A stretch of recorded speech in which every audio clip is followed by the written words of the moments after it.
Face à l'hydre, et si les révoltes du futur devenaient des insurrections ultra-technologiques ?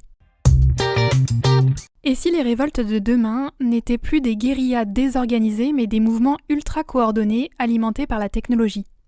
Que serait devenu un mouvement comme celui des Gilets jaunes, avec pour arme la maîtrise instantanée du combat, de la logistique, de la tactique ? C'est ce que propose d'imaginer le scénario Face à l'hydre, issu du projet Ces guerres qui nous attendent, 2030-2060, porté par la Red Team Défense. Une fiction stratégique troublante par sa lucidité, autant que par sa radicalité. Je vous propose ici quelques réflexions personnelles suite à cette lecture. Fiction militaire ou anticipation lucide ? La Red Team Défense pensait l'impensable. Et si la guerre de demain n'avait plus besoin d'uniforme ni de lignes de front ? C'est ce que tente d'explorer la Red Team Défense, un collectif français atypique réunissant auteurs de science-fiction, militaires et chercheurs en sciences humaines à l'initiative du ministère des Armées. Leur mission ? Imaginer des scénarios extrêmes, parfois dérangeants, mais toujours crédibles pour aider les décideurs à anticiper des formes de conflits novatrices. Une science-fiction stratégique, non pas pour rêver, mais pour penser l'impensable. Le scénario Face à l'hydre, issu de la saison 3 de la série, en est un exemple particulièrement percutant. Dans ce futur proche, un simple implant neuronal, l'échu, permet à n'importe quel civil de devenir un combattant compétent en quelques secondes. Le savoir militaire devient un plugin, une carte mentale à insérer. L'armée autrefois structurée et hiérarchisée devient liquide, décentralisée, anonyme. La guerre n'est plus l'affaire d'une élite formée, mais de chaque citoyen. Une fiction qui nous force à repenser le présent. La Red Team Défense ne cherche pas à prédire l'avenir, mais à créer des objets mentaux perturbateurs, ce qu'on appelle des wild cards en prospective, capables de forcer les institutions à sortir de scénarios linéaires. Le but, stimuler la réflexion stratégique, bousculer les certitudes et ouvrir des débats longtemps repoussés, voire tabous. C'est aussi une réponse à l'évolution des menaces contemporaines, guerres hybrides, cyberattaques, influences cognitives, désinformation algorithmique, pour lesquelles les doctrines actuelles sont souvent obsolètes. L'intérêt ici n'est pas seulement militaire, il est anthropologique, philosophique, social. Que devient une société où chaque citoyen est un soldat potentiel ? Quelles nouvelles alliances peuvent naître dans un monde où les compétences se partagent comme des fichiers ? Et surtout, à quoi ressemblera la décision collective dans un monde où la technologie permet tout, mais n'indique pas le sens ? L'échu, un implant cérébral qui peut transformer chaque citoyen en soldat. Le savoir comme plugin, mirage ou menace ? Et si le rêve millénaire d'accéder au savoir sans effort devenait réalité mais au service de la guerre ? Dans Face à l'hydre, tout repose sur un implant cérébral, l'échu, qui permet de télécharger instantanément des compétences opérationnelles.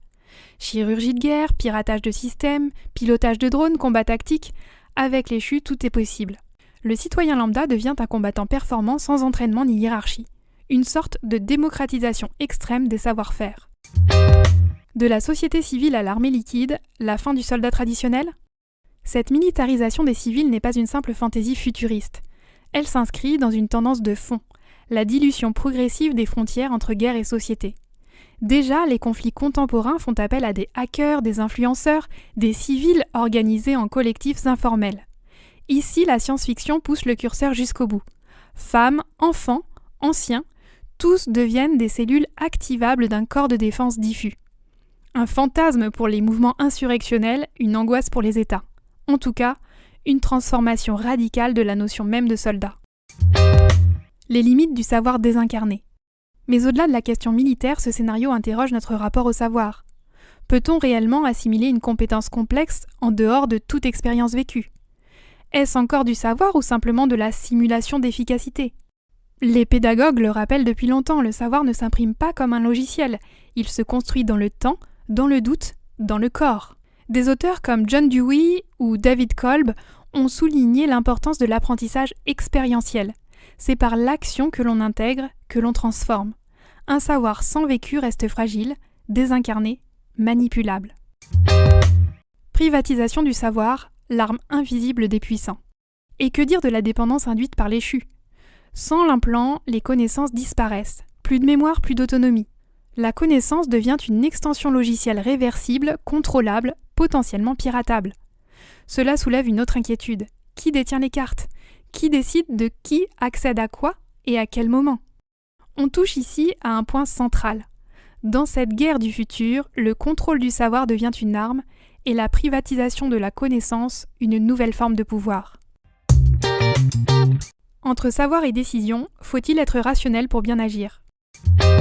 Connaître n'est pas décider, la faille de l'efficacité sans recul. Si l'échu donne accès à une compétence, donne-t-il pour autant les moyens de bien l'utiliser? Cette question en apparence simple ouvre une brèche vertigineuse. Ici, on ne se forme plus, on télécharge. On ne raisonne plus, on exécute. Or, toute décision, surtout en situation de conflit, ne se réduit pas à un algorithme. Connaître n'est pas décider. Décider, ce n'est pas exécuter, les 4 dimensions de la prise de décision. La philosophie de la décision de Jonas Harriker, en passant par la psychologie contemporaine, Kahneman, Tversky, Gigerenzer, montre que la bonne décision ne repose jamais sur la connaissance seule. Elle conjugue au moins 4 dimensions. Des savoirs valides théoriques ou pratiques, une lecture du contexte toujours singulier, un système de valeurs explicite ou non, et des ressources non rationnelles, intuition, affect, mémoire vécue. Quand la technique court-circuite le sujet. Dans ce scénario, le sujet est en quelque sorte court-circuité par le système. L'échu fournit les connaissances, mais il ne transmet ni le recul, ni le jugement, ni la capacité à intégrer l'incertitude. Il équipe, il outille, mais il ne pense pas à la place. Et c'est là que réside la faille. Avoir le savoir-faire ne signifie pas savoir quoi faire. Bien que les protocoles soient indispensables pour structurer l'action en temps de guerre, la décision humaine ne s'y résume pas. Elle s'enracine dans un contexte, s'imprègne d'émotions, d'histoires personnelles, de valeurs et de conflits intérieurs. Car même dans l'extrême rationalisation de la guerre, l'humain demeure encore au cœur des choix. Désactiver les émotions, un humain encore libre? On pourrait même aller plus loin que le scénario en imaginant que certains implants soient dotés de modules inhibiteurs d'émotions, un stabilisateur de personnalité activé temporairement pour optimiser l'exécution tactique, ôter peur, compassion, hésitation. Une manière de supprimer les parasites. Une efficacité, mais à quel prix? Que reste-t-il alors de l'individu, de sa liberté, de sa dignité? Rationalité ou humanité, faut-il choisir? Ce que cette fiction met crûment en lumière, c'est la tension irréductible entre efficacité opérationnelle et subjectivité humaine. Dans un monde où l'optimisation prime, la rationalité seule devient une tentation totalitaire. Mais une société qui ne laisse plus la place à l'imperfection, au doute, à l'erreur, à l'hésitation, reste-t-elle encore humaine? Ou bien glisse-t-elle lentement vers une forme de post-humanité robotisée, volatile et déresponsabilisée? Collectif connecté, individualité dissoute? Une armée sans chef, la guerre liquide. Dans Face à l'hydre, il n'y a plus de commandement central, plus de structure pyramidale. L'armée du futur n'est ni une institution, ni un corps discipliné, mais une intelligence collective fluide, mouvante, décentralisée. Une foule connectée par l'implant échu, opérant sans chef visible, mais d'une efficacité redoutable. Comme si la guerre s'était dissoute dans la société entière. On ne se donne plus d'ordre, on réagit ensemble, en temps réel. Horizontalité radicale, puissance ou illusion du collectif? Cela évoque les mouvements sociaux distribués qu'on a déjà vus émerger dans le monde réel comme dernièrement les Gilets jaunes. Pas de leader en tout cas au départ, mais une puissance d'agir. Une horizontalité brute. Alors derrière cette puissance du collectif poussée à son paroxysme via l'échu, une autre question se profile. Que devient l'individu dans un collectif symbiotique? Fusion des subjectivités, la tentation symbiotique. Avec l'évolution de l'échu, la communication entre augmentés devient totale. Le groupe pense comme un seul organisme. Plus qu'un réseau, c'est une conscience partagée. Une fusion temporaire des subjectivités? On pourrait supposer que cette expérience de lien radical donne une dimension de transcendance. Appartenir pleinement, vibrer avec les autres, être dedans, connecté, agissant. Sacré antidote au vide contemporain. Un antidote au vide existentiel? Car ce vide est bien là. Celui d'un monde saturé d'informations, de savoirs disponibles en un clic, mais où le sens se fait de plus en plus rare.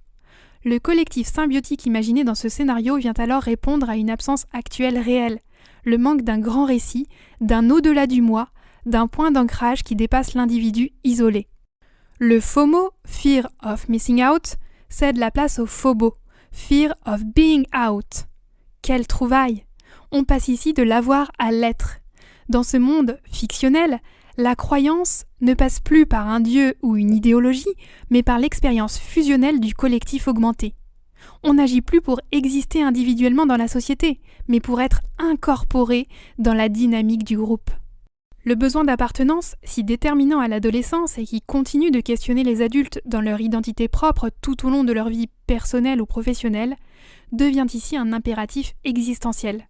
Être hors réseau, c'est perdre son rôle, sa fonction, son sens. Dissolution du jeu, un prix à payer pour la cohésion? Mais cette transcendance par le collectif a un revers. Où se loge encore la singularité? Peut-on encore penser à contre-courant, désobéir, ralentir, remettre en question, être disruptif? Que devient l'altérité dans un système où tout est symbiotique?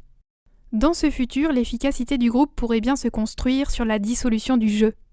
Une guerre sans hiérarchie, une société sans conflit apparent, mais sans écart possible. On frôle ici une forme douce de totalitarisme numérique, l'union non plus imposée par la force ou par l'injonction, mais par l'immanence du lien. Un monde où la fusion fait taire la dissension. L'humanité comme enjeu stratégique, ce que la fiction nous force à interroger. La technique ne remplace pas le sens. Ce que ce scénario nous oblige à regarder en face, ce n'est pas seulement le futur de la guerre, c'est le futur de l'humain, tel qu'il pourrait être façonné par nos fantasmes d'efficacité, nos peurs sécuritaires et notre fascination technologique. L'échu ne répond pas à la question « Pourquoi me battre ? Pour qui mourir ?» Il ne donne pas de sens, il donne des moyens. C'est une boîte à outils, mais on le sait bien. Le sacrifice, le courage, l'engagement ne naissent pas d'un téléchargement. Ils naissent d'un récit, d'une mémoire, d'un lien vécu. La technologie ne peut qu'en être le vecteur, jamais l'origine.